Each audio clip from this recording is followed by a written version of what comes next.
Hello, I'm Spencer Ostroff, and for my final project, I will be doing Apple versus Samsung. So we will hop right into it. The purpose of this is my role is basically a communication consultant for Apple, and I will be evaluating Apple's social media presence compared to one of their biggest competitors, Samsung.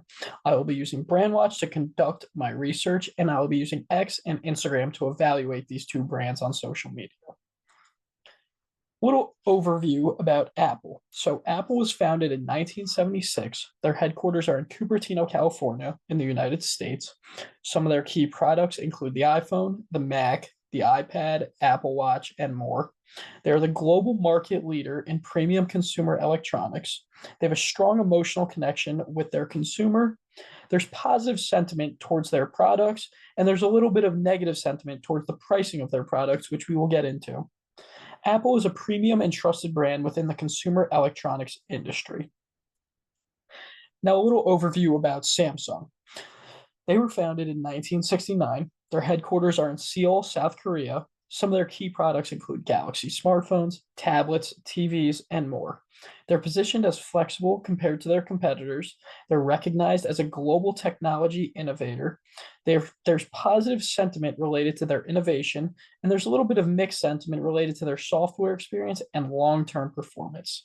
Samsung is perceived as an innovation driven competitor. So, some textual analytics. Some of the search terms that I used for Apple was Apple products, AirPods, iPhone, iOS. For Samsung, I used Galaxy, Samsung products, and Galaxy Z. And some of the trending topics for Apple were AI and Siri, product launches, Gemini, and then for Samsung, foldable phones, jabs at Apple, and Galaxy AI features. Now, these are some word associations with both brands. Apple's on the left, Samsung is clearly on the right. Now, this was generated through word cloud on BrandWatch when I was conducting my research, and it's kind of what you'd expect, a lot about products for each company and apps that are used. And yeah, so some alarming themes that I found for Apple, the price of their products is a major talking point. It's really the biggest part of the negative sentiment that I found towards their brand, and rightfully so. And then for Samsung, an alarming theme for them is just their slow updates as a part of the negative sentiment surrounding their company. Now, here are the charts that show positive and negative sentiment for Apple and Samsung. Apple obviously is on the left, Samsung on the right. And then some competitive analytics. We'll start on the bottom with performance comparison. Apple generates more mentions, especially during launch cycles, and Apple is the safe brand that people rely on. Samsung has lower volume, but a loyal customer base.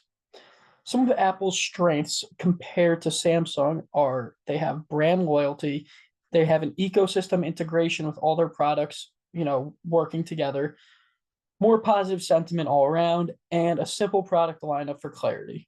Some of their weaknesses towards Samsung is their prices are a lot higher. There are fewer device options.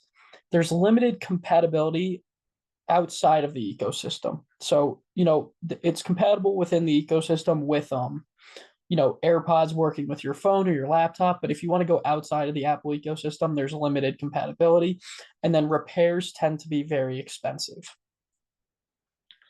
That'll wrap it up for my comparison between Apple and Samsung. I hope you guys enjoyed, and I'm happy to answer any questions.